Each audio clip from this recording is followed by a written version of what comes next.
നമസ്കാരം. പശ്ചിമേഷ്യയിലെ യുദ്ധമുഖം പുതിയൊരു സാമ്പത്തിക പോരാട്ടത്തിലേക്ക് വഴിമാറുന്നു. ഇറാന്റെ എണ്ണ കയറ്റുമതിയും വ്യാപാരവും പൂർണ്ണമായും തടയുക എന്ന ലക്ഷ്യത്തോടെ അമേരിക്ക പ്രഖ്യാപിച്ച നാവിക ഉപരോധം വെറുമൊരു സൈനിക നടപടിയല്ല, മറിച്ച് ആഗോള രാഷ്ട്രീയത്തിൽ വലിയ പ്രത്യാഘാതങ്ങൾ സൃഷ്ടിക്കാനിടയുള്ള ചൂതാട്ടമാണ്. ഹോർമൂസ് കടലിടുക്കിന് കാവൽ നിൽക്കുന്ന ഇറാനെ കടലിൽ തന്നെ തളയ്ക്കാനുള്ള പെൻറ്റഗണിന്റെ നീക്കം എത്രത്തോളം വിജയിക്കുമെന്ന ചോദ്യം ഇപ്പോൾ ശക്തമാണ്.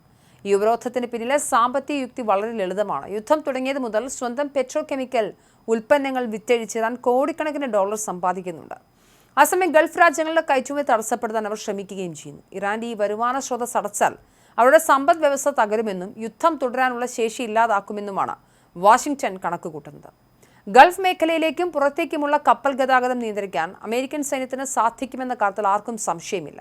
എന്നാൽ എന്തിനു വേണ്ടിയാണിത് എന്ന ചോദ്യത്തിനാണ് പ്രസക്തിയെന്ന് വിദഗ്ധർ ചൂണ്ടിക്കാട്ടുന്നു. ഹോർമൂസ് കടലിടുക്കിനുള്ളിൽ കയറി ഇറാനുമായോ അവരുടെ മിസൈൽ ഡ്രോൺ സംവിധാനങ്ങളുമായോ നേരിട്ട് ഏറ്റുമുട്ടുന്നതിനേക്കാൾ അമേരിക്കയ്ക്ക് സുരക്ഷിതം ഒമാൻ കടലിൽ നിലയുറപ്പിച്ച് ഉപരോധം നടപ്പാക്കുകയാണെന്ന സൈനിക വിലയിരുത്തലാണ് ഇപ്പോൾ നടപ്പിലാക്കുന്നത്. ഹോർമൂസ് കടലിടുക്കിന്റെ ഇടുങ്ങിയ പ്രതലത്തിൽ ഇറാന്റെ അതിവേഗ ബോട്ടുകളും മൈനുകളെയും നേരിടുന്നത് അമേരിക്കയ്ക്ക് വലിയ ആൾനാശമുണ്ടാക്കാൻ സാധ്യതയുണ്ട്. കാർഗ് ദ്വീപ് പിടിച്ചെടുക്കുകയോ യുദ്ധക്കപ്പലുകളുടെ അകമ്പടിയോടെ കപ്പലുകൾ കൊണ്ടുപോവുകയോ ചെയ്യുന്നതിന് പകരം തുറന്ന കടലിൽ വെച്ച് ഇറാന്റെ കപ്പലുകളെ പിടികൂടുന്നത് അപകട സാധ്യത കുറയ്ക്കുമെന്ന് വിദഗ്ധർ നിരീക്ഷിക്കുന്നുണ്ട്.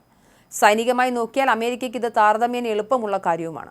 അമേരിക്കൻ സെൻട്രൽ കമാൻഡ് നൽകുന്ന സൂചനകൾ പ്രകാരം ഇറാന്റെ തീരങ്ങളിലേക്ക് വരുന്നതും പോകുന്നതുമായ എല്ലാ രാജ്യങ്ങളുടെയും കപ്പലുകൾ പരിശോധിക്കപ്പെടും. എന്നാൽ മറ്റ് ഗൾഫ് രാജ്യങ്ങളിലേക്കുള്ള കപ്പലുകളെ തടയില്ല. മാനുഷിക പരിഗണനയോടെയുള്ള സഹായങ്ങളുമായി എത്തുന്ന കപ്പലുകളെ കടത്തിവിടുമെന്ന് പറയുന്നുണ്ടെങ്കിലും അവയും കർശനമായ പരിശോധനയ്ക്ക് വിധേയമാകും. ഇത് ഇറാനിലേക്കുള്ള അവശ്യ വസ്തുക്കളുടെ ഒഴുക്ക് പോലും തടസ്സപ്പെടുത്തിയേക്കാം. ഈ ഉപരോധത്തിന് പിന്നിലെ സാമ്പത്തിക യുക്തി ലളിതമാണ്. യുദ്ധം തുടങ്ങിയത് മുതൽ എന്തായാലും പെട്രോ കെമിക്കൽ ഉൽപ്പന്നങ്ങൾ വിറ്റഴിച്ച് ഇറാൻ കോടിക്കണക്കിന് ഡോളർ സമ്പാദിക്കുന്നുണ്ട്. ഗൾഫ് രാജ്യങ്ങളുടെ കയറ്റുമതി തടസ്സപ്പെടാൻ അവർ ശ്രമിക്കുകയും ചെയ്യുന്നുണ്ട്. ഇറാന്റെ ഈ വരുമാന സ്രോതസ് അടച്ചാൽ എന്തായാലും യുദ്ധം തുടരാനുള്ള ശേഷി ഇറാന് നഷ്ടമാകുമെന്ന് തന്നെയാണ് വാഷിംഗ്ടണിന്റെ കണക്കുകൂട്ടൽ. പക്ഷേ ഈ കണക്കുകൂട്ടലുകൾ എത്രത്തോളം പ്രായോഗികമാണ് എന്നതാണ് സംശയം. ഒരു മാസത്തിലേറെ അമേരിക്കയുടെയും ഇസ്രായേലിന്റെയും ആക്രമണങ്ങൾ നേരിടുന്ന ഇറാൻ വലിയ പ്രതിരോധ ശേഷിയാണ് പ്രകടിപ്പിച്ചത്.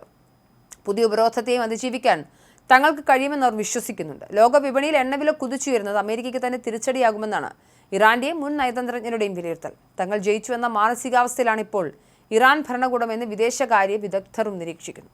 തങ്ങളുടെ എതിരാളികളെക്കാൾ കൂടുതൽ കാലം കഷ്ടപ്പാടുകൾ സഹിക്കാൻ തങ്ങൾക്ക് കഴിയുമെന്നും ഇറാൻ ഉറച്ചു വിശ്വസിക്കുന്നുണ്ട്.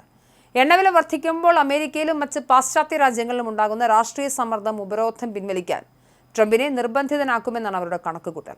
ഷിപ്പിംഗ് മേഖലയിലെ വിദഗ്ധർ ഇപ്പോൾ അതീവ ജാഗ്രതയിലാണ്. അമേരിക്കൻ ഉപരോധം പ്രഖ്യാപിച്ചതിന് പിന്നാലെ പല കപ്പലുകളും കടൽ വെച്ച് തന്നെ ദിശ മാറ്റുന്ന കാഴ്ചയാണ് കാണുന്നത്. കഴിഞ്ഞ 48 മണിക്കൂറിനുള്ളിൽ ഹോർമൂസ് കടലിടുക്കിലൂടെയുള്ള കപ്പൽ ഗതാഗതം പതിവിനേക്കാൾ വർദ്ധിച്ചിരുന്നു.